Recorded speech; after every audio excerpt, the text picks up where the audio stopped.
Jorge Messias ao STF, né? O Lula afirmou que deve enviar aí nos próximos dias, né, a indicação para o Senado, mas o Alcolumbre está resistente e só quer pautar depois da eleição. Qual é, na sua avaliação, que deve ser a posição do PL? E como é que o senhor vê o nome do Messias, a indicação do Jorge Messias ao STF? Olha, todas as informações que eu tenho do Jorge Messias são informações que ele é lógico, é Lula fechado, é PT fechado, mas é um camarada de bem.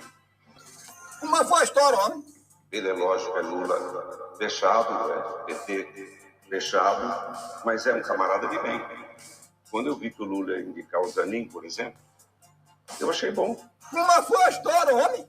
Quando eu vi que o Lula ia indicar o Zanin, por exemplo, eu achei bom. A quem interessa uma instabilidade política desse momento? Não é possível que as pessoas não enxerguem. A gente tem que ter equilíbrio. Agora seria muito ruim uma CPI como essa. É só por isso que eu não assinei. Vai criar inimizade agora com a pessoa que vai estar sentada lá em cima, 1 de 11, e que vai ficar mais de 25 anos na cadeira. Será que é proveitoso? Estou falando que a pessoa fez isso para aparecer, para ter matéria, para ganhar clique lá. Bom, mas isso de forma mais estratégica. Será que é o melhor dos caminhos a se seguir?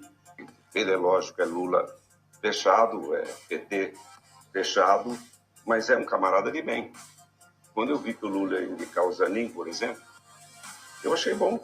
Ele não vai pôr um camarada do PL lá. Ele tem que pôr um dele. Então ele que escolhe o melhor. Eu acho que o Messias está entre esses dos melhores que ele tem. Não, eu, sinceramente, eu não estou acreditando nisso, não, que eu estou vendo. Sinceramente, eu não estou acreditando nisso, não. Ele não vai pôr um camarada do PL lá. Ele tem que pôr um dele. Então ele que escolhe o melhor. Eu acho que o Messias está entre esses dos melhores que ele tem. Mas não adianta ser contra, porque eles têm maioria. Eles têm maioria no Senado. Para aprovar o nome do Messias, o senhor? Tem maioria. Aprova. Pode escrever. Aprova. O nome do Messias, eles não têm o que falar do Messias. Não estou defendendo o Messias, não. Não é ruim, tá ligado? Só vou fazer 2 adendos aqui ao meu bom e querido amigo Valdemar. 2 pequenas observações, presidente. Os Correios deveriam ter sido privatizados no governo do presidente Bolsonaro. Foi um equívoco, um erro, ainda que com boa administração, ter mantido os Correios sob controle do Estado. Olha a situação dos Correios hoje, agravada 10 vezes ou mais pela péssima gestão do PT. Segundo aspecto, o presidente Bolsonaro teria sido reeleito se tivesse apoiado a vacina e tivesse apoiado uma conduta correta na saúde pública no Brasil. Foi um erro. Foi um erro. Foi um erro. Foi um erro. Assim, o que a gente tem percebido nos estados é que a campanha tem centrado muito na questão do Supremo Tribunal Federal. Como que o senhor vê os candidatos falando abertamente em impeachment de ministros do Supremo Tribunal Federal? E como que o senhor vê isso motivando o voto de eleitores? Eu vejo que esse assunto diminuiu muito. Não vejo essa preocupação tão grande, não. A preocupação é em estabelecer critérios para que cada um respeite sua área. O Poder Judiciário fique lá, o Poder Executivo aqui. O que nós não podemos é ter interferência de um poder no outro. Então, eu não acredito, o pessoal não tem discutido muito isso ultimamente. Internamente, não? Não, hoje não. Era de se imaginar. A gente viu recentemente o senhor e o Alexandre de Moraes, ele deu algumas decisões contra o senhor. Como é que está a sua relação com ele? O senhor teve alguma conversa recente com o ministro Alexandre de Moraes? Como é que está a sua relação com ele e com o STF? Com o STF eu tenho uma boa relação. Com o Alexandre nunca mais tive. Ele era meu amigo antes. O Xandão. Porque ele era de São Paulo, me dava bem com ele. E conheci o trabalho dele em São Paulo. E talvez tudo isso tenha acontecido até por uma falha nossa.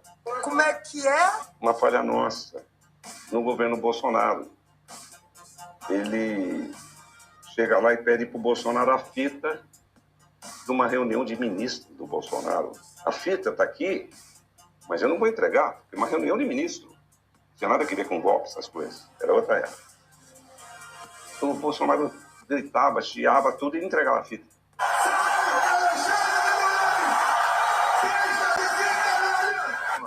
Eu gostaria de convidá-lo para ser meu vice em 26. É isso aí, meu ministro. Aí vai nomear o Ramagem. Não, imagina o Alexandre lá, ministro Alexandre. Não pode nomear o Ramagem porque o Ramagem foi chefe da tua segurança. Onde está escrito isso? Nomeia o Ramagem.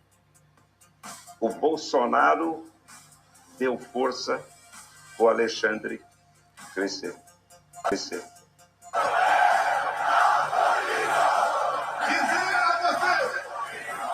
Qualquer decisão do senhor Alexandre de Moraes, ex-presidente, não vai cumprir. Alguns falam, eu autorizo. Claro o quê? Autoriza o quê? O senhor acredita que o governo Trump pode, de alguma forma, impactar na eleição presidencial do Brasil este ano? Pode ser, Capelli, que a gente esteja diante de, pela primeira vez na história, não ter uma eleição brasileira, se seguir nessa pegada de censura para influenciar o resultado de uma eleição a favor do Lula e do PT, talvez os Estados Unidos não reconheçam a eleição brasileira. Porque a eleição não é só você apertar um botãozinho ou um X lá no seu candidato e depois ir para casa esperar anunciarem um vencedor. Eleição é onde as pessoas têm liberdade para fazer campanha, têm liberdade de expressão para criticar quem quer que seja. E na eleição de 2022, isso já não ocorreu. Então isso tudo está causando muito problema. Pode sim gerar consequências reais. Isso tem que ser interpretado como um alerta. E o TSE tem que se movimentar para impedir essa censura nas eleições. E quais seriam essa reação do governo dos Estados Unidos na sua concepção? O retorno da lei Magnitsky pode ocorrer sim. Basta uma conveniência política para o Trump, o secretário Rubio e o secretário Bessent apertarem novamente o botão e voltar a vigorar a Magnitsky contra essas pessoas. Mas também, para finalizar, eles podem aplicar a atual política do secretário Rubio de cancelamento de vistos, revogação de vistos para censores. Então eles podem estender a lista de autoridades brasileiras impedidas de entrar nos Estados Unidos, apenas para citar 2 efeitos práticos do que pode estar por vir. Pô, cara, de novo, cara! Ele sendo eleito é a única opção que a gente tem de voltar para casa, né?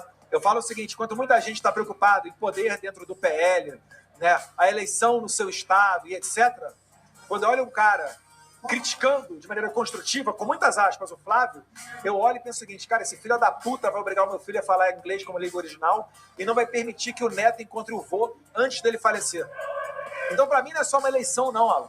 Para mim é uma questão, assim, realmente de muito impacto na minha vida. Ah, você está trabalhando por interesse próprio? Sim. Ah, você está trabalhando por interesse próprio? Sim. Você é louco, cachoeira! Estou recebendo no partido aqui o Lula do bem. Como é que é? E ele representa o Lula do bem. Como é que é? Eu sou vereador em Jaboticabal pelo PL, com muita honra. Tive esse pedido do presidente Bolsonaro para que eu fizesse uma boa vereança e viesse para Brasília. Foi uma sugestão que nós fizemos para ele, pela aparência que ele tem com o Lula, para que a gente pudesse usar esse apelido. Ele, com a força dele, ajuda muito o nosso partido.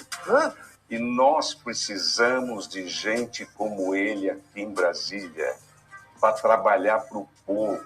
E ele representa o Lula do bem. Despedida.